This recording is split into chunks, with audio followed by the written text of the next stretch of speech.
Mirë se erdhe në botën ku askush nuk është i pafajshëm. Sekrete shqiptare, vendi ku rrëfimet më të thella, më të ndaluara dhe më të pathëna të shqiptarëve marrin zë. Na bëni subscribe për histori të ndryshme.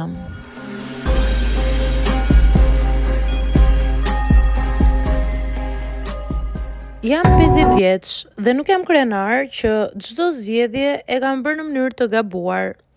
Ka momente në jetë që kupton vetëm pasi kanë kaluar, kur mbetesh vetëm në mendimet e tua dhe nuk kam askënd për të fajsuar.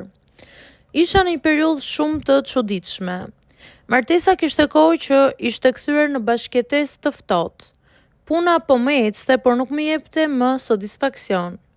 Ditët kalonin njësoj. Në atë boshllëk njeriu bën gjëra që nuk i ka menduar kurrë më parë. I njoha rastësisht dy vajza të reja studente.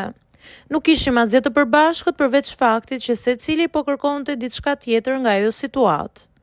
Gjithçka u tha shpejt, pa shumë fjalë. Ishte e ftohtë, e qartë, pothuajse mekanike.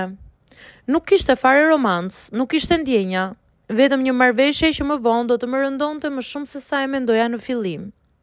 Në momentin që mendon se po fiton diçka, në të vërtetë po humb diçka tjetër. Nuk ishte kënaqësia ajo që ndjeva. Ishte një lloj zbrastësie e menjëhershme.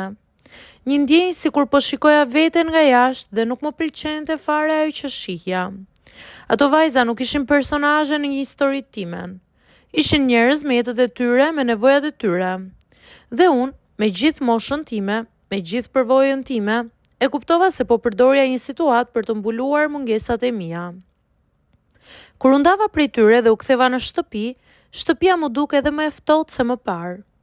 Jo sepse kishte ndryshuar diçka nga jashtë, por sepse brenda meje kishte ndryshuar gjithçka.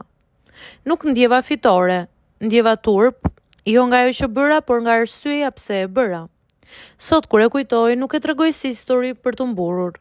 E tregoj si një moment dobësie, si një shembull se si njeriu mund të mashtroj veten duke menduar se po blen diçka, kur në fakt po paguam për të mos u përballur me jetën e vet.